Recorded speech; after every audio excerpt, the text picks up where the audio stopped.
because Yeah. I love Belito. All right, we're up. We're live. Let's go live here on Instagram. And I want to see how my setup looks. Okay, so can you check the how we've made this new wall setup, right? And narrow, Yeah. but it Looks worked. It looks good. it looks really good. Yeah, On Instagram. absolutely. Amanda, Kobus, welcome back to Coffee and Conversations with Champions, the powerlifting edition. We are very, very happy to have you joining us. Thanks for making the time again. Really appreciate Thanks, you. Thank Nicholas. you. Thank you so So, much for having me again. no, the pleasure. And the audio is great. The network's great. Natal was messing with us on the last day that we tried this, but Absolutely. we're here. So, tell us a little bit about where you are. You mentioned you are in a yoga studio. Oh yes. So I'm in Belito. I do wellness consulting actually at a wellness hub called Kiko Life Wellness. So I'm in the yoga studio. This is where we do meditation, yoga, some breath work. Yeah, I focus a lot on consciousness, if I may put it that way.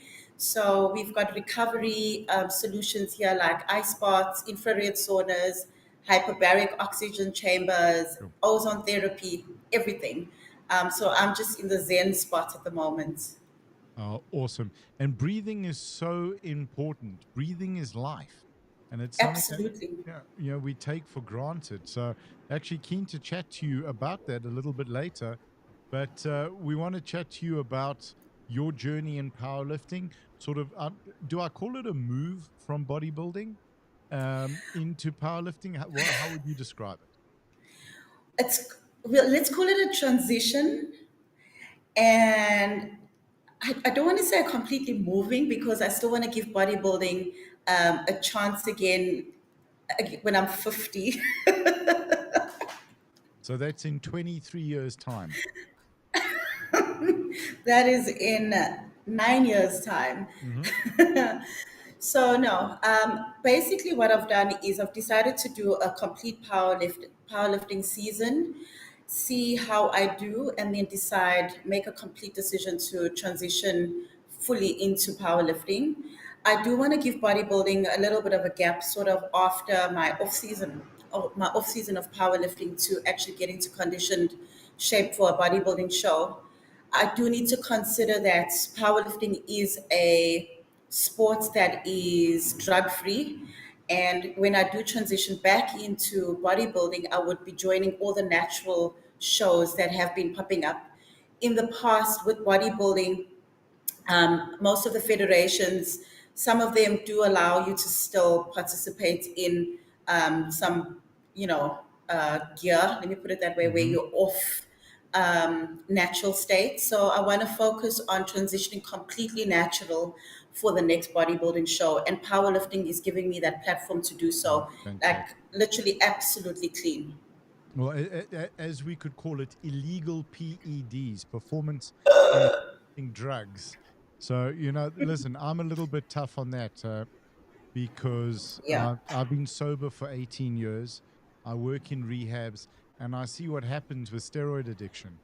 And where Yeah. it's a big challenge where I'll do a 3 month cycle, I'll do a 6 week cycle, and you're looking amazing. You're gonna, and then okay, one more, one more, one more, and it becomes part of who you are. So that's actually a Yeah. whole other conversation that we can have.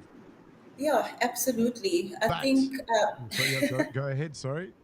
yeah, I mean, my last competition that I did for bodybuilding was earlier last year, and I went natural for that. So it's Yeah. not something that's going to be difficult to transition into. It's completely normal for me. Yes. We are just totally focused on conditioning. 100%. We had an amazing guy, Michael, that I spoke to.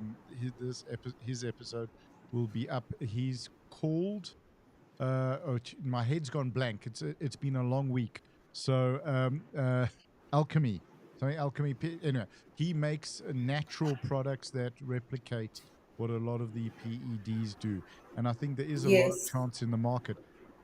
Just before we sort of end this part of the conversation, from your side and what you've seen, because I know and I understand your discipline and your commitment to your training, how big a thing do you see it with guys wanting to compete in bodybuilding and using PEDs, and they're not doing the basics sufficiently.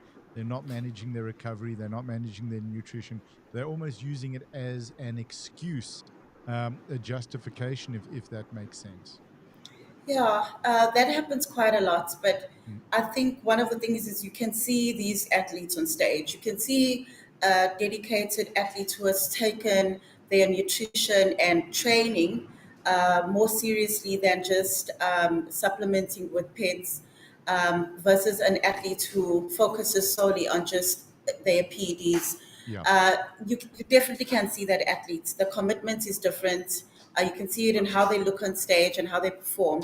So I think going forward, they're noticing that, and a lot of the coaches are pushing that their athletes focus solely on their conditioning and my battery was dying.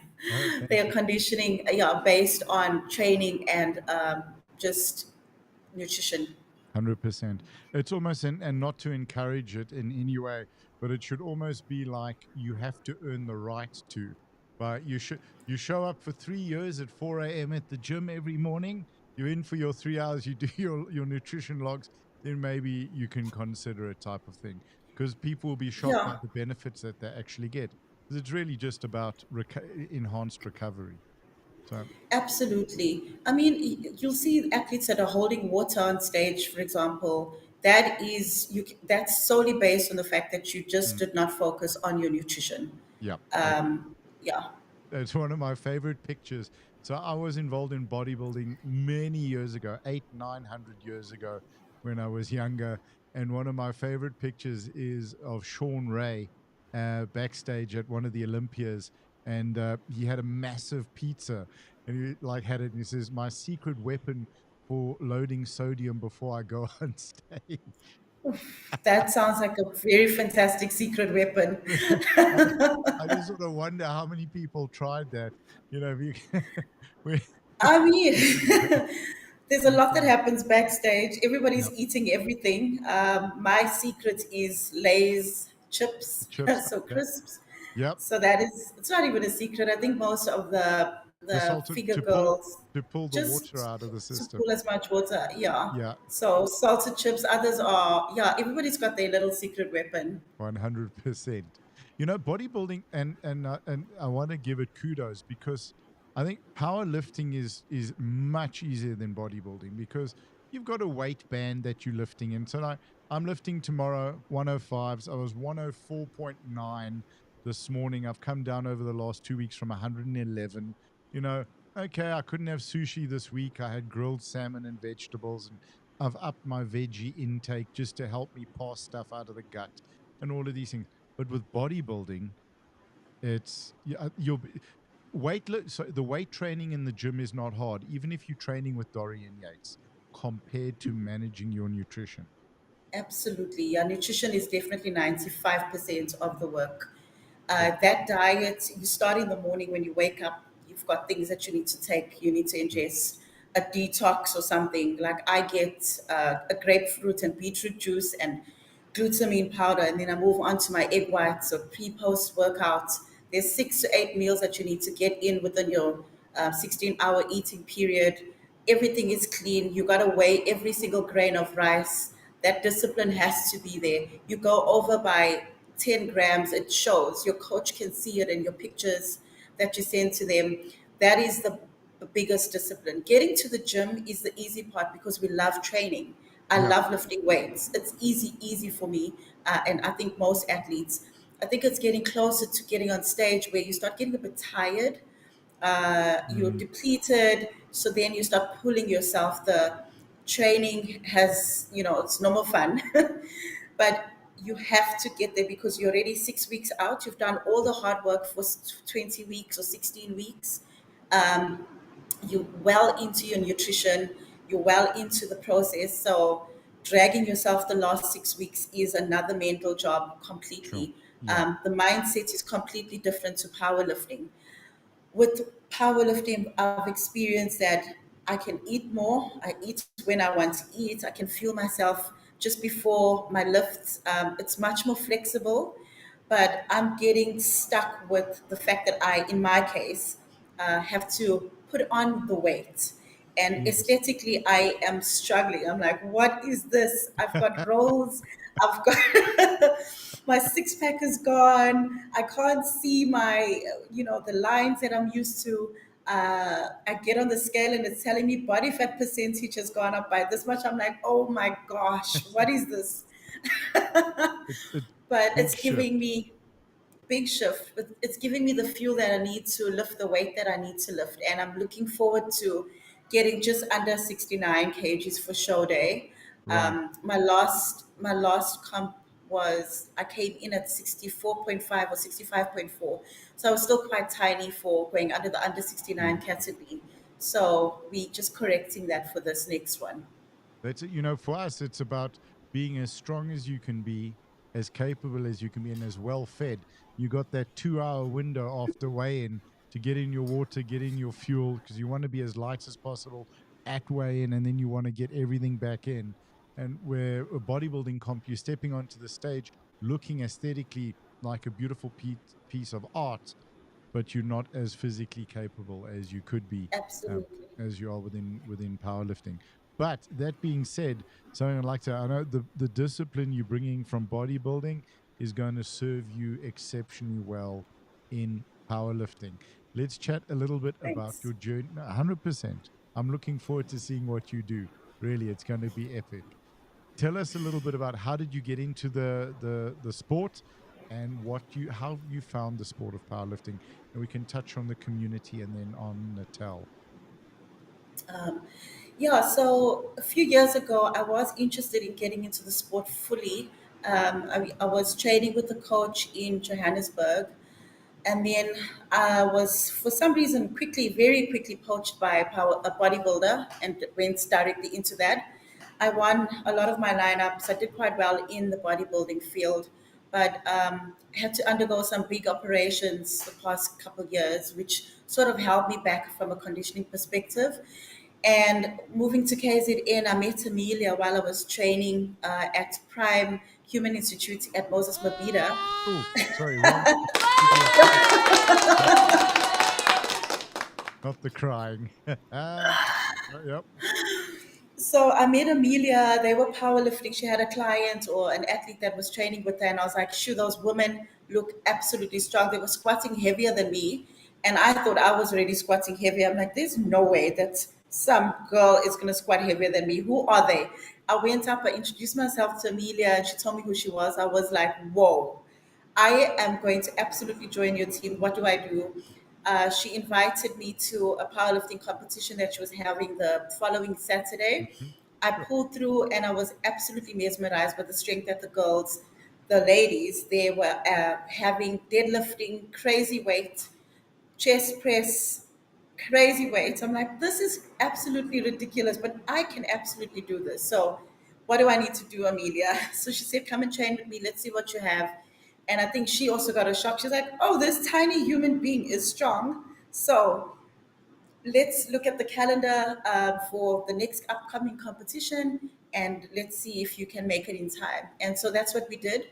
It was the Gauteng Classic, which was I think 4 or 5 weeks after Mhm. my meeting her, and she said we don't have a lot of time, so let's work off the base of what you have. You're currently a baby.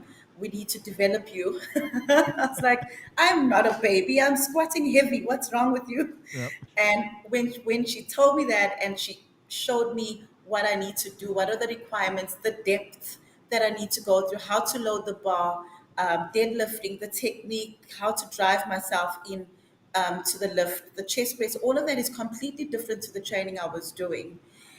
And it's quite overwhelming the amount of volume that you have to do to actually perfect a certain weight or Mm. perfect a certain lift.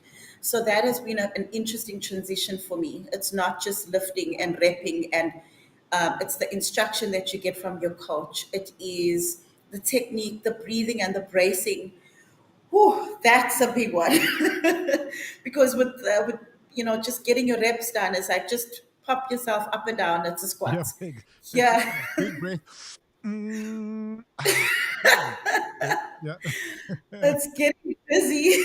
That's in between all of this. But yeah, with that said, I've transitioned quite well. As much as I'm still a baby, I'm enjoying being a baby and learning, and I'm coachable.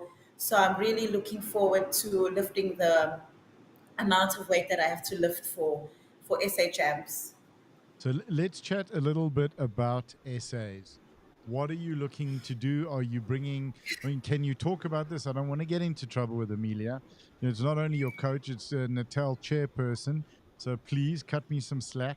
And what can you share with us about what you're planning to do? What you're expecting? So for Gauteng champs, we went in quite light. She even emphasized to me, "We're not doing Mm. this to show off. So please, you just need to qualify and make the team." So that's what I did. Qualified, made the team, got gold in my division. Happy. Going into SA champs, we're looking at we are very comfortable right now. Let me put it that way. Okay, We're perfect. very Good. Are you looking at upsetting people? Are you looking at shocking people? Are you looking at breaking anything? I'm looking at breaking my I'm kidding. personal records. Oh, okay, good. You see, like a media spoke. Louisa has spoken like a media trained athlete. Okay, fantastic. So, folks, if you want to know what Amanda's going to do, you're going to have to tune in to Emmet Media and watch the live stream on the day. What day are you lifting on? On the Thursday? I'm lifting on the Friday the On the Friday. 28th, Okay. and my flight is 1600. Okay, fantastic. So now you know, guys, 1600 Friday, you got to be there, you got to watch and share your comments and questions. Any of the guys watching right now, please drop a comment for Amanda or a question and we'll get her to answer it. Let's chat about Natal. So it's been so wonderful. And chatting to Amelia yesterday, that's why I was kind of grateful in a way that, the our interview earlier in the week went a bit wonky. And then I had a chance to hear what you had to say, chat with Amelia, and then chat with you again. And I know you love her, you're mad about her. You said best coach in Africa. If And she was quite upset about that and was like, why not the Southern Hemisphere? No, I'm just kidding. And the world. And, with that relationship, and I just want to chat about Natal, what you want to see happen, what you're seeing happening. And then also, I want to chat about strong woman and why women should lift weights, what it can teach you about yourself, and what can it give you in terms of self-belief, self-worth, self-esteem, all of these incredible things. And let's be honest, isn't it more fun lifting more weights than the boys? Oh, the way I ride on that, I get delighted when I Yeah. walk into the weight section of the gym and some random bro is lifting and they're holding the space and it's messy and I'm like, excuse me, can I join you on that lift? And he look at you like, what? You're not going to lift that? I'm like, okay, yeah. Boop. Boom, done. There It you looks go. nice and easy done. And the nice part about where I come from and where I am now with Yeah. powerlifting, I used to train a lot with the guys for bodybuilding. So I understand also the egos that come attached to what they can do. So Yes. when I'm on the podium and I'm lifting very similar weights to the men who are training for a bodybuilding competition, I feel very empowered. And I've noticed that even though there's not many girls, in the section, they look up to me. So it's very cohesive from a feminine perspective. Like the, Mhm. the ladies look up to me and I'm happy to coach going forward. You Yeah. don't have to be afraid to be in the weight section of the gym. We used to be intimidated. It's also a space for women to empower themselves.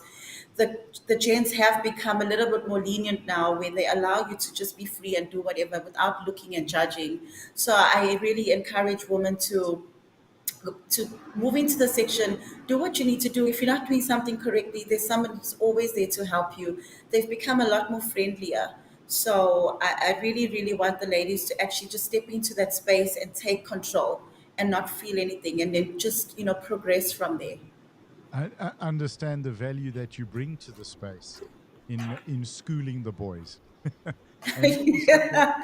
in educating yourself. Absolutely, I love that, Amanda.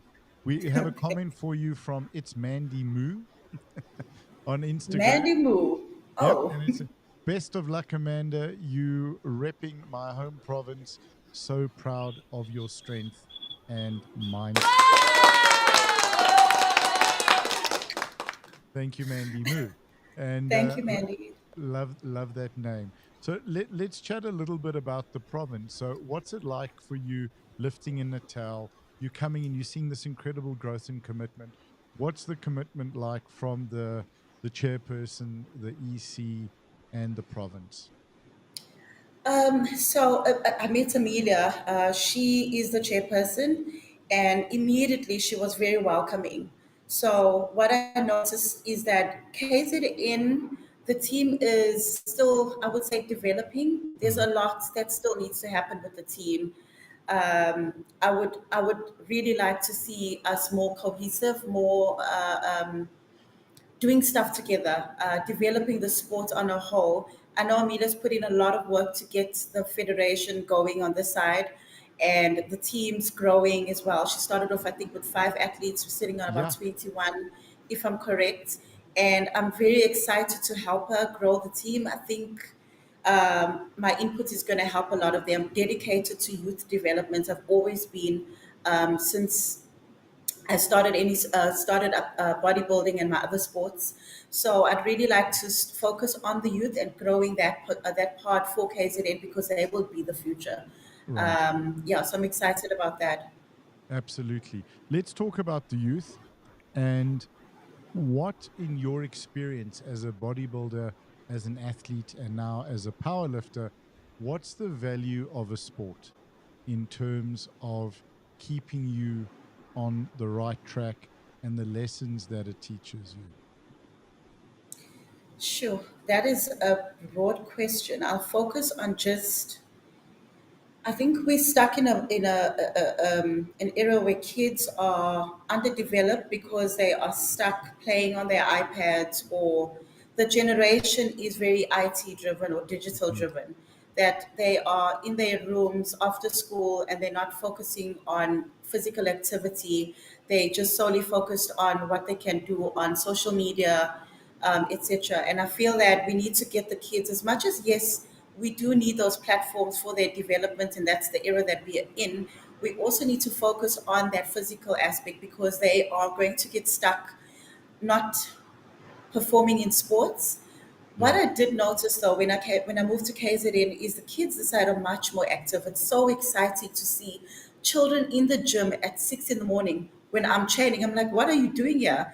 And they are athletes. They are getting ready for Yeah. an athletics meeting or netball or some rugby, soccer. It's so delightful. Whereas in Johannesburg, I hardly ever saw that. They'd maybe come after school to work with the bio for whatever reason, and also very minimal. And that balance definitely shows from what I've noticed. And I don't want to, badmouth parenting or whatever, but we focus so much on the digital aspect of these kids. They also need the physical aspect, and they also need to be empowered from that perspective and enjoy sports. It's You get kids together. It's a social platform. It is they're learning more how to look after their bodies, nutrition, and their wellness, not just solely just focusing on growing from a technological perspective. You know, where you talk about Natal and the kids being more active, even for myself, I know I love my trips to the coast, and I grew up in Cape Town, in Camps Bay, on the beach.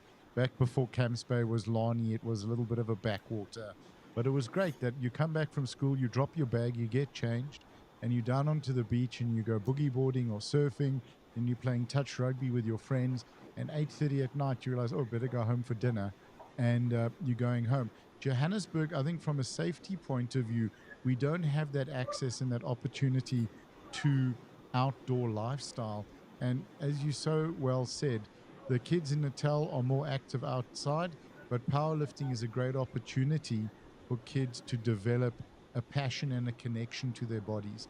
And I think for you, coming from a bodybuilding background as well, it gives you a great insight into healthy relationship with your body, unhealthy relationship with your body, and chasing what your body can do, not what it looks like from a social acceptance point of view. You know, but no one's going to suffer through bodybuilding and comp prep, as you said, in the last 6 weeks, particularly because I mean it's hell. You can't live like that. I Yeah, mean, it's not for no, Amanda. It's not for normal people. it's And not normal.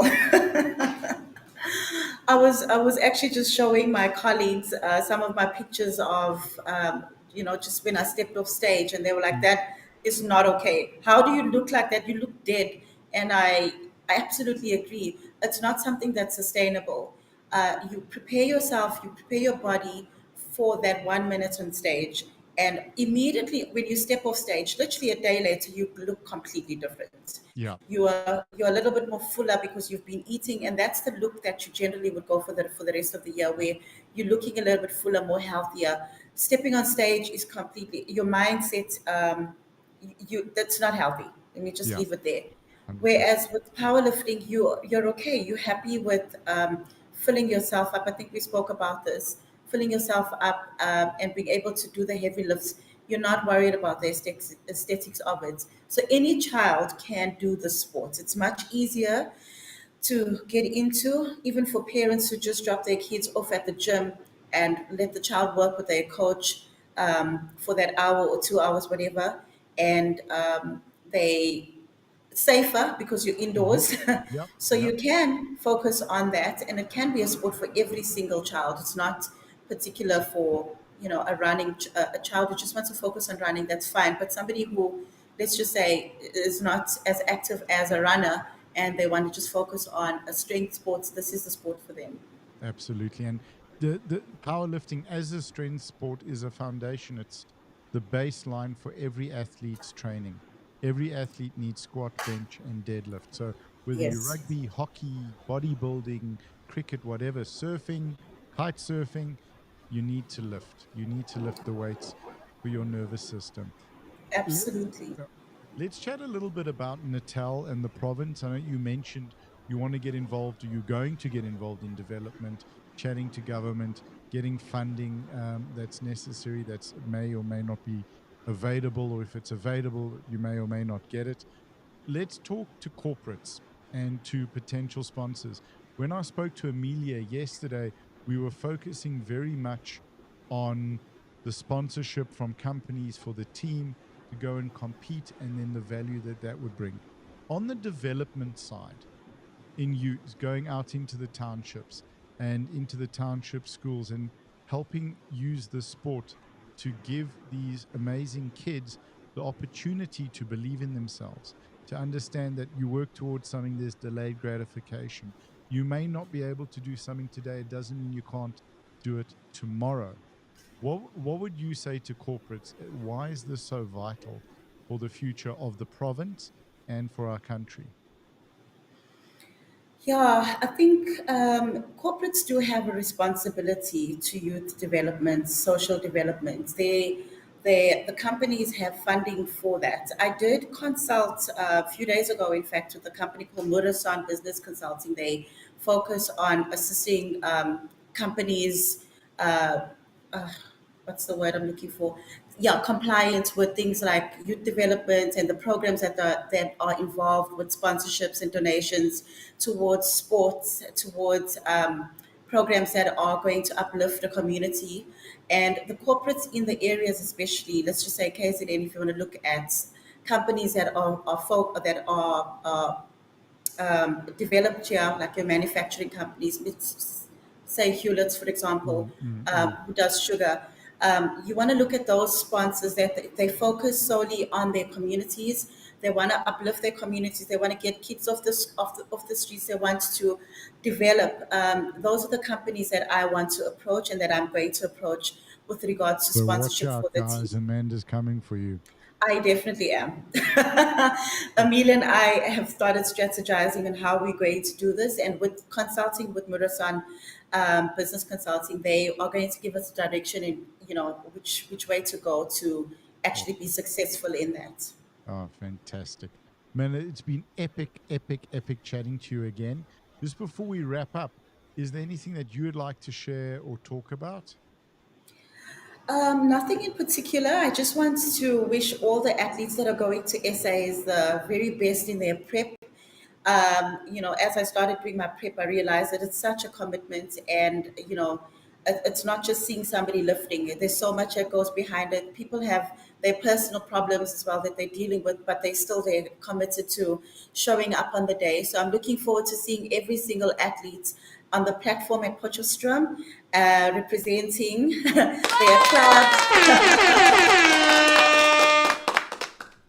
and yeah, I wish every single athlete the best. Oh, fantastic. Amanda, great way to wrap up. Thank you so much for joining us. Thank you for making yourself available again. And we really appreciate it. The sport appreciates it. Ladies and gentlemen, that's what's so epic about powerlifting, because this is where normal individuals come in and they step up and help grow the sport, and the sport wouldn't grow without them. So, a big thank you to you, Amanda. I'll chat to you as soon as we come off air. I'm going to end the live stream now. Thank you to all of you who watched. I think at 1 o'clock, we're going to be chatting with Gauteng's Olivia Perotti. I don't know if you've met Olivia. She's also a power lifter. So join us again at 1 o'clock. Amanda, thank you so much. Look forward to seeing you in Potch Friday, 4 p.m. the 28th, 28th, 28th 28th of March. March. All right, fantastic. Thank you. Thank you. Thanks It's for been having me. an absolute pleasure. I'll chat to you in a moment.